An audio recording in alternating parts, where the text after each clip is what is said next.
It's a good day. I think it stings a little bit coming home second when you feel like you have a winning car. But Scott was great today, and so was Ganassi Racing. So those guys did a great job. Certainly very deserving of the win, but it's tough coming up a little bit short. I felt like when the caution came out and we were on the primary tires and Elio and Scott had the alternates, I thought this probably not going to be very good on the restart. We just had no temperature. It was hard to get the temperature in them to get up to speed for the restart. So that kind of, I don't know if it sealed our fate, but once the race was over, I was like, that's what sealed our fate. So just an ill-timed caution. I wish if that didn't come out and we would have gotten 10 laps or so on the tires, I think we would have been okay. But once we shuffled back to third, it was about trying to get back by those guys. And at that point, we were on the same strategy pretty much on that last stint. So it was hard to do anything with Scott. I felt like we were a touch quicker than him, but just couldn't really do anything on that final stint. So tough coming up short, but a great weekend for us at Team Penske. We were strong all weekend. We just didn't get it done when it counted in the race. So that's going to sting. Your second IndyCar start here at Road America. Now that we've been back for the second year after such a long absence, your thoughts on the track and just the atmosphere here at Road America? Oh, it's great. You can ask any IndyCar driver, any driver in general. I think they'll tell you this is probably one of their favorite places, if not their favorite place to race. It's it's obviously a great road course for North America, and then to me, I think it's one of the best road courses in the world. It's the longest course that we go to, I think, all year long, about 4 miles. It's beautiful. It's great to drive. Our average speed's around 145 miles per hour, so that just gives you an idea of how fast you're moving around this place at a constant rate. And it's one of my favorites. I absolutely love running here. The atmosphere is electric. There's always a great community of people that come up here, and the weather. It's a beautiful time of the year to come up here. I don't know about the winter. I don't want to come up here during the winter necessarily, but during the summer, it's absolutely beautiful, the landscape. So it's got pretty much everything for an IndyCar race in summer. Questions for Joseph? Yes, Tony. No, we do not. When you do have a strategy race, how confident are you when you have Tim Cindric, at your disposal, knowing that he's going to make the right call? Oh, man, Tim gives me a lot of confidence. He's so cool on the radio and so experienced. I can ask him anything. I feel like I'm very prepared with Tim on the box. He makes sure I know everything that I need to know, and something that I don't know, I know he's going to know it.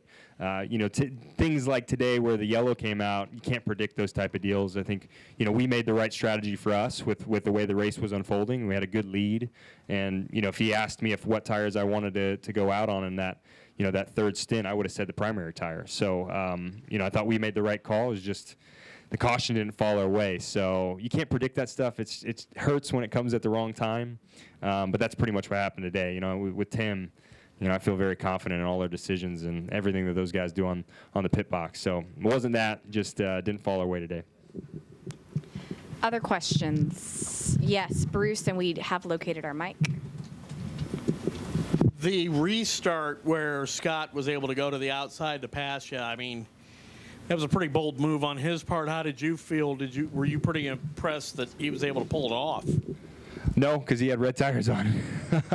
I thought, well, he better get me if he has red tires on. It's a lot, they're a second quicker. So, it was a good pass. I tried to race him as clean as I could. I went as deep as I could with him on the black tires, but that's, as hard as I could go without running into him into the side. So I tried to give him some racing room, kind of similar to Elio and me, in the way we ran together into turn one. But yeah, it was a good move. I got chewed up by him in turn one, and I got chewed up out of T3 by Elio, and then we kind of stabilized in front of Simon because he had the same tires as us. So yeah, it was tough. I knew it was going to be like that going to the restart, so it was tough coming to the green there. Wolfgang? Yeah, Judith, if I understand correctly, you said earlier the tires didn't warm up enough at the first caution. I think, yeah, well, they don't. The primaries are very difficult to bring up the temperature like the reds. So the reds were up to much more temperature than the primaries were. I have a technical question. In principle, can you not adjust it with tire pressure, lower or deeper?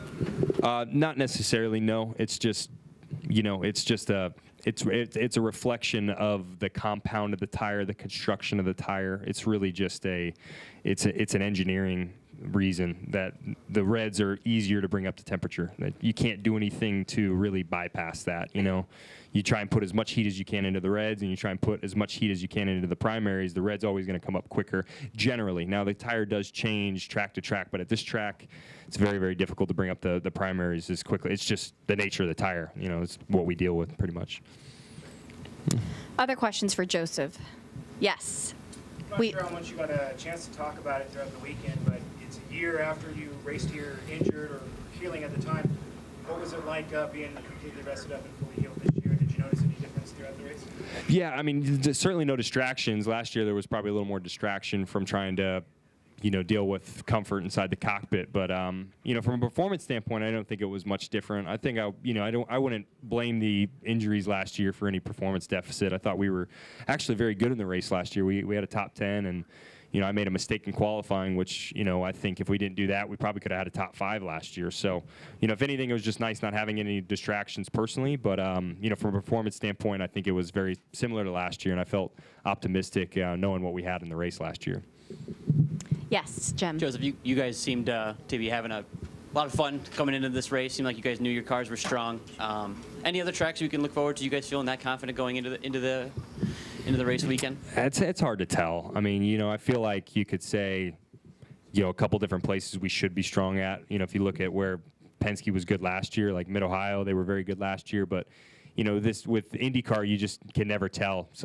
You know, there's always little differences every year, and sometimes it sways your way and sometimes it doesn't. So I think we're going to be pretty good at most tracks that we go to for the rest of the year. You know, are we going to be as good as we were this weekend at any specific tracks? I'm not 100% sure, to be honest with you. The last restart, the guy you're behind is Scott Dixon.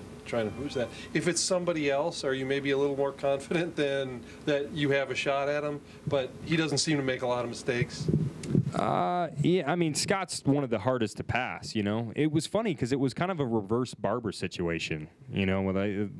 At Barber this year, you had Scott behind me at the end with a little more overtake, and then it was me behind Scott this time with a little more overtake, and you kind of had a similar result almost. I think it doesn't necessarily matter who it is for sure. You know, you'd give Scott a lot of credit for he's going to be tough. He's not going to make a lot of mistakes, so you really got to push the issue with him.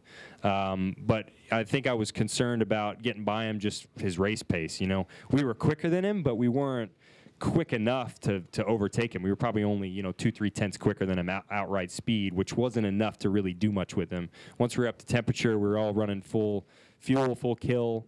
And we both had red tires on. They were new tires for both of us. It was kind of hard to do anything once we got up to speed. I mean, you know, I couldn't make anything happen. As soon as I did something with overtake, he would do it, and you know, we were just kind of tit for tat till the end. So he's obviously one of the toughest to race against. But you know, I think if the situation was reversed, I think we would have been okay as well to win the race. So it's just tough strategy today.